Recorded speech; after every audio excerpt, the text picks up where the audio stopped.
How far would you go to survive? Would you eat something that disgusted you? Would you do something that terrified you? Would you make choices that modern people would call insane? Ancient humans faced moments every single day where the answer to all three questions was yes. And what they did in those moments will completely change how you think about human survival and the limits of what people can endure. Modern humans have completely forgotten what survival actually means. We call it survival when our phone battery dies. We call it roughing it when the Wi-Fi goes down. We call it a crisis when the supermarket runs out of our favorite food. Ancient humans faced real survival situations every single day. Situations where the wrong decision meant death within hours. And the methods they developed to stay alive were creative, brutal, shocking, and sometimes surprisingly genius. Today, we're going to go through the most extreme survival methods ancient humans actually used. And by the end, you'll understand something important. The human body and mind are capable of things that would absolutely shock your modern self. We've just forgotten that we're capable of them. Let's start with food. Because when you're starving to death, the human brain does something extraordinary. It removes disgust. The psychological barrier that stops you from eating something revolting simply disappears when starvation takes over. And ancient humans used this biological feature to survive in ways that would make most modern people physically sick. Extreme Method 1. Eating bone marrow. When ancient hunters made a kill, they didn't waste a single part. After eating the meat, they cracked open every single bone.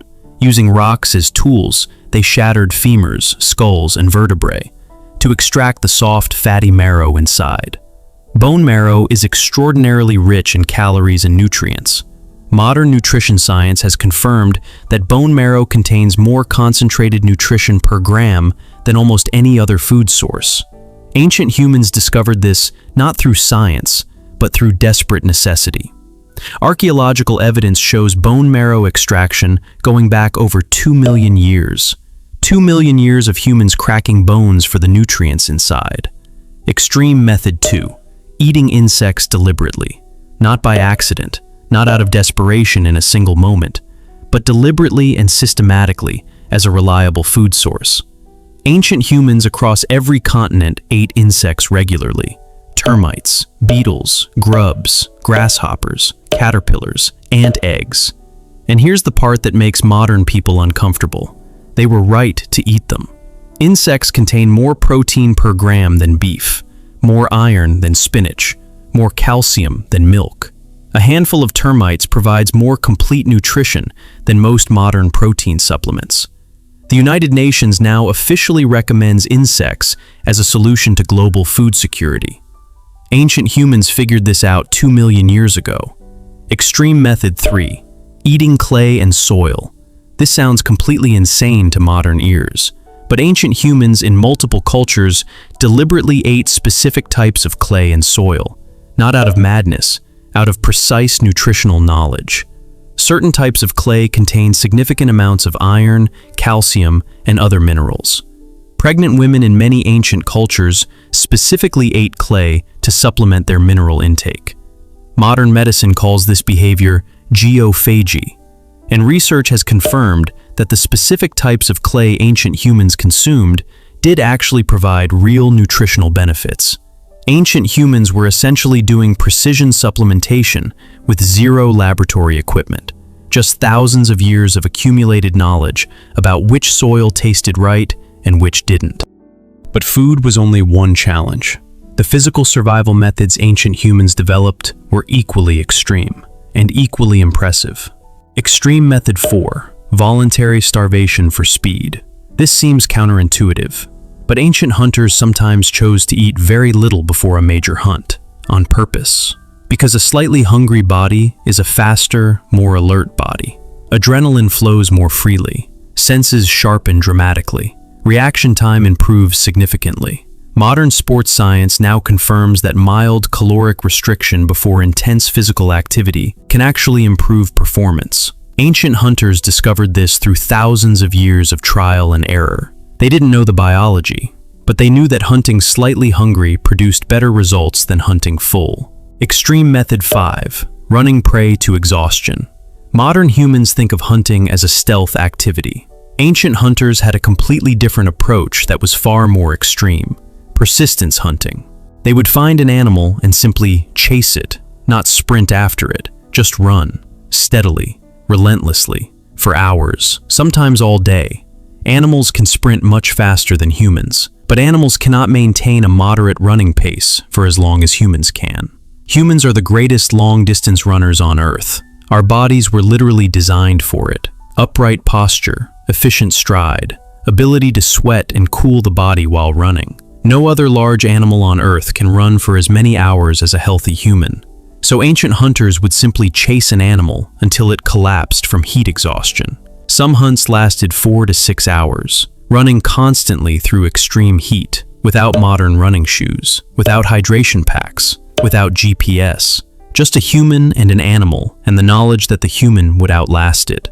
This hunting method has been documented in hunter-gatherer tribes as recently as the 1980s. In Botswana, researchers watched Kung San hunters chase a kudu antelope for 5 hours in 40-degree heat until the animal simply stopped and waited to be killed.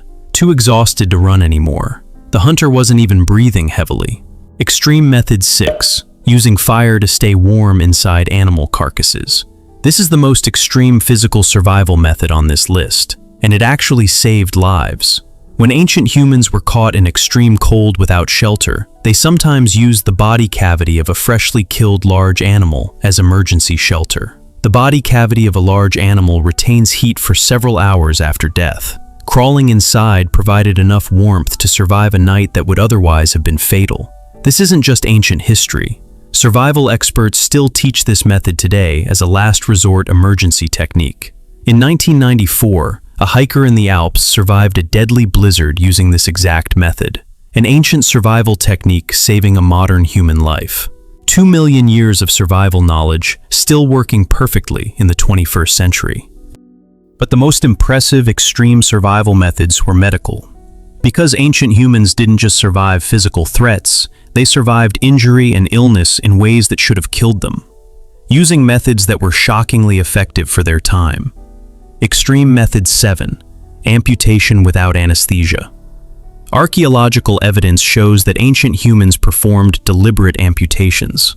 Arms, legs, fingers, limbs that became infected or gangrenous and would have killed the person if not removed. Without any form of anesthesia, without sterile surgical tools, without antibiotics to prevent post-surgical infection, and many of these patients survived. We know this because the bone shows evidence of healing after the amputation. The person lived, for years in some cases, after having a limb removed with a stone tool, without painkillers. The psychological and physical strength required to survive that procedure is almost impossible for modern humans to comprehend. Extreme Method 8. Using maggots to clean wounds. This sounds horrifying, but it was medically brilliant. Ancient healers in multiple cultures discovered that placing certain maggots on infected wounds actually cleaned the wound more effectively than any other available treatment. Maggots eat dead and infected tissue while leaving healthy tissue completely untouched. They also release compounds that kill bacteria. Modern medicine actually uses this technique today. Medical-grade maggot therapy is used in hospitals worldwide for treating wounds that don't respond to antibiotics. Ancient healers discovered this treatment through pure observation. They noticed that wounds with maggots healed better than wounds without. No laboratory, no research paper, just careful observation and the wisdom to trust what they were seeing. Extreme Method 9. Using spider webs as bandages. Ancient healers used spider webs to close and protect wounds. This sounds like folk medicine. It was actually scientifically sound. Spider silk has natural antiseptic properties. It contains vitamin K, which helps blood clot faster. It forms a breathable barrier that protects wounds from contamination. Modern scientists are currently studying spider silk as a next-generation wound dressing, trying to replicate in a laboratory what ancient healers discovered by observation thousands of years ago. But the most extreme survival method of all wasn't physical. It was psychological. and it's the one that modern humans have most completely lost: the ability to accept death without panic. Modern humans are terrified of death. We avoid thinking about it. We medicate ourselves against it. We build entire industries to deny and delay it. Ancient humans had a completely different relationship with death. They accepted it as inevitable, present, real, every single day. And this acceptance didn't make them passive. It made them extraordinarily effective survivors. Here's the psychological mechanism. When you accept that death is possible right now, your brain stops wasting energy on denial and fear. That energy gets redirected toward problem solving, toward action, toward survival. Modern psychology calls this terror management theory, the idea that much of human anxiety comes from suppressing and denying the reality of death. Ancient humans who lived with death as a constant companion had no suppression to manage. Death was real, now, always. And so they responded to survival situations with extraordinary clarity and speed, without the paralysis that modern humans experience when confronted with genuine mortal danger. The most extreme survival method ancient humans possessed was a mind that was fully comfortable with the fact that today might be the last day, and acted accordingly, every single day. So here's what strikes me about all of this. We look at ancient humans and we see limitation. No hospitals, no supermarkets, no modern medicine, no safety nets. We think, how did they survive? But maybe we're asking the wrong question. Maybe the real question is, could we survive what they survived? Modern humans have outsourced almost every survival skill our ancestors possessed. We don't know how to find food. We don't know how to build shelter. We don't know how to treat wounds. We don't know how to regulate our bodies in extreme conditions.